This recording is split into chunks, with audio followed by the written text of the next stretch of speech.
네, 안녕하세요, 여러분. 경제학장 박사입니다. 자, 오늘 특별 강의에 오신 여러분 모두 환영합니다.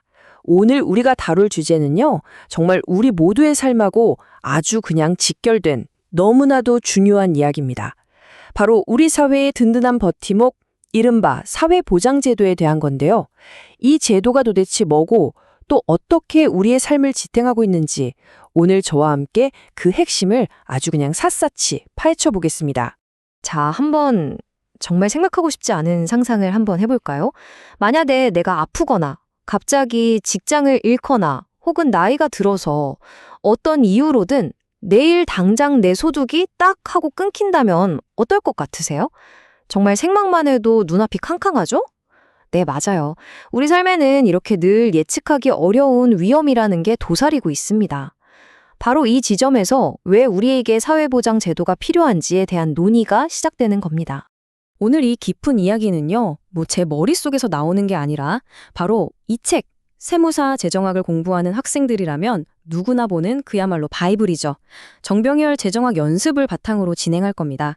이 책의 내용을 토대로 우리 사회의 안전망이 어떤 원리로 돌아가는지 그 핵심을 아주 명쾌하게 한번 짚어보도록 하겠습니다. 자, 그럼 오늘 우리가 어떤 순서로 이야기를 풀어나갈지 한번 볼까요? 먼저 사회보장이 도대체 왜 필요한가? 그 근본적인 이유부터 시작해서요.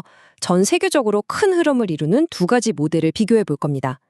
그리고 좀 더 깊게 들어가서 우리가 뉴스에서 맨날 듣는 그 빈곤이라는 걸 어떻게 정의하고 숫자로 측정하는지 그 구체적인 방법까지 알아볼 거고요. 마지막으로는 이 모든 걸 정리하면서 우리가 함께 고민해 볼 만한 질문 하나를 던져보겠습니다. 준비되셨나요? 좋습니다. 그럼 바로 시작하죠. 네, 첫 번째 순서입니다.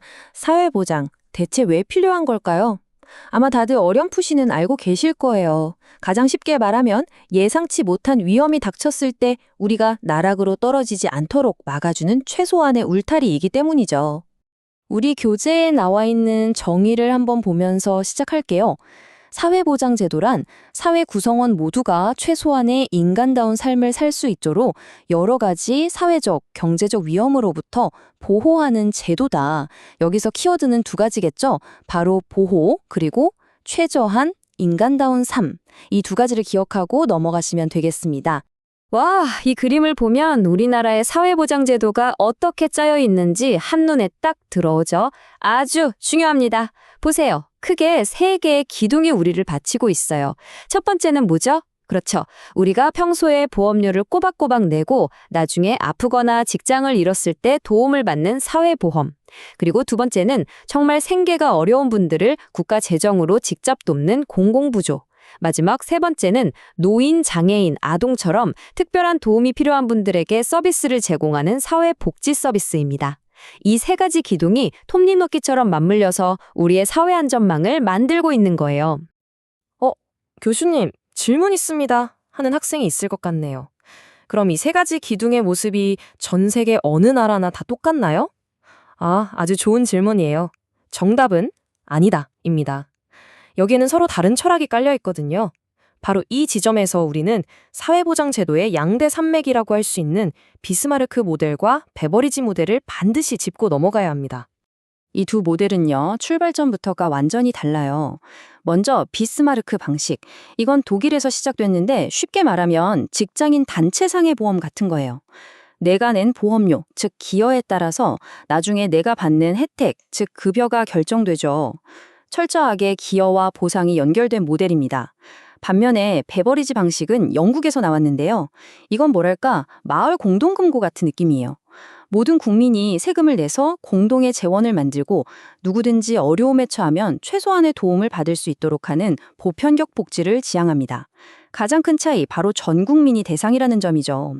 자, 그런데 방금 말한 사회보험 모델을 생각해보면 내가 기여한 만큼 혜택을 받는 구조잖아요. 그럼 이런 질문이 생기죠.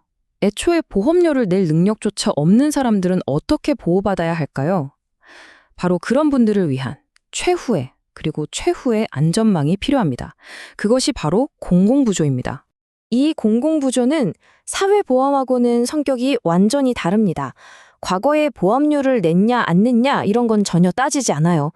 오직 지금 얼마나 도움이 필요한가? 이 필요에만 근거해서 지원을 하죠. 국가가 일반 세금으로 재원을 마련해서 소득이 거의 없는 분들의 최저 생활을 보장해주는 제도, 이게 바로 공공부조입니다. 자, 그럼 여기서 정말 근본적인 질문이 하나 나옵니다. 공공부조가 필요에 따라 지원하는 제도라고 했는데, 그럼 도대체 누구를 도움이 필요한 사람, 즉 빈곤한 사람으로 볼 거냐는 거죠. 그 기준이 뭘까요? 이 아주 중요한 질문에 답하기 위해서 우리는 빈곤선이라는 개념을 알아야만 합니다. 빈곤선을 정하는 방법에는 크게 두 가지가 있어요. 슬라이드 왼쪽부터 볼게요. 사람이 생존하는 데 필요한 최소한의 식료품비, 주거비 같은 걸 계산해서 이 돈도 못 벌면 빈곤하다라고 정하는 게 바로 절대적 빈곤선입니다. 이건 말 그대로 생존의 문제예요. 반면에 오른쪽은 좀 다릅니다. 다른 사람들과 비교를 하는 거예요. 이게 바로 상대적 빈곤선인데, 예를 들어서 우리나라 모든 사람을 소득순으로 쫙 줄 세웠을 때 딱 중간에 있는 사람 소득의 절반도 못 번다면 당신은 상대적으로 빈곤하다, 이렇게 보는 거죠. 이건 생존을 넘어서 사회적인 박탈감, 불평등의 문제까지 다루는 개념입니다. 좋습니다. 이제 빈곤의 기준이 뭔지 알았어요. 그럼 이제 경제학자들이 이 사회의 그림자라고 할 수 있는 빈곤을 구체적인 숫자로 어떻게 표현하는지 그 측정 방법을 한번 살펴보겠습니다. 가장 간단하고 또 가장 직관적인 지표가 바로 이 빈곤율입니다. 이거 아주 쉬워요. 전체 인구 중에서 아까 우리가 정했던 그 빈곤선 아래에 있는 사람들이 몇 퍼센트나 되는지를 나타내는 거예요. 예를 들어서 우리나라 빈곤율이 10%다. 그럼 무슨 뜻이죠? 그렇죠. 국민 10명 중 1명은 지금 빈곤 상태에 있다는 뜻입니다. 아주 간단하죠? 그런데 말이죠. 빈곤율만으로는 빈곤이 얼마나 심각한지 그 깊이를 알 수가 없어요. 그래서 등장한 개념이 바로 빈곤 갭입니다. 이 그래프 정말 중요하니까 집중해서 보세요. 이 그래프가 빈곤 갭을 아주 시각적으로 잘 보여줍니다. 가로축은 인구고요. 세로축은 소득 수준이에요. 저기 점선으로 그어진 게 빈곤선, Z고 그 아래에 있는 사람들이 빈곤층 M이겠죠? 자, 그럼 이 사람들이 빈곤선까지 올라가려면 소득이 얼마나 부족할까요? 그 부족한 소득의 총합, 바로 저기 색칠된 면적 A가 우리가 말하는 빈곤 갭을 의미하는 겁니다. 방금 본 그래프의 면적을 수식으로 표현하면 바로 이렇게 됩니다. 교수님 수식 나오니까 머리 아파요 하는 분들 있죠? 전혀 그럴 필요 없어요. 저랑 하나씩 뜨다 보면 정말 아무것도 아닙니다. 자, 보세요. 괄호 안에 빈곤선 빼기, 빈곤층 평균 소득. 이게 뭘 의미할까요? 그렇죠. 빈곤층 한 사람당 평균적으로 이만큼의 소득이 부족하다. 이 뜻이에요. 거기에다가 뭘 곱했죠? 바로 빈곤층의 인구수. 자, 그럼 이 전체 수식이 의미하는 건 뭘까요? 맞습니다. 우리 사회의 모든 빈곤층을 빈곤선 위로 끌어올리는 데 필요한 돈의 총액. 바로 이거예요. 이게 왜 중요하냐고요? 이 빈곤 갭이라는 숫자가 바로 우리 사회의 빈곤 문제를 해결하는데 최소한 얼마의 돈이 필요한지 그 문제의 크기를 구체적인 금액으로 딱 보여주기 때문입니다. 정말 중요한 지표겠죠?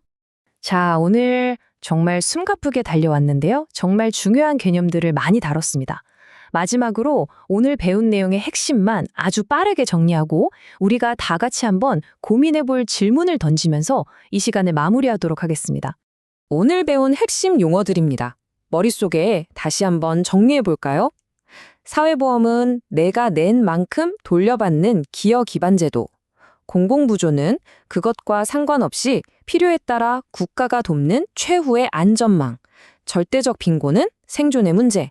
상대적 빈곤은 불평등의 문제, 그리고 빈곤 갭은 이 빈곤 문제를 해결하기 위한 비용의 총량이다. 이렇게 딱 정리해 두시면 완벽합니다. 오늘 우리는 사회보장제도라는 거대한 시스템의 구조와 원리를 살펴봤습니다. 마지막으로 이 질문을 여러분께 던져봅니다. 슬라이드를 한번 보세요. 어려움에 처한 사람에게 단순히 최저 생계를 보장해 주는 것에서 그쳐야 할까요? 아니면 그들이 스스로 일어서서 문제를 해결하도록 사다리를 오를 수 있도록 지원하는 것까지 나아가야 할까요? 당장의 생계를 보장하는 것과 미래의 자립을 돕는 것, 이 둘 사이의 이상적인 균형점은 과연 어디일까요? 정답은 없습니다. 이 질문에 대해 한번 깊이 생각해 보시는 시간을 가지면 좋겠습니다. 지금까지 경제학 장 박사였습니다. 감사합니다.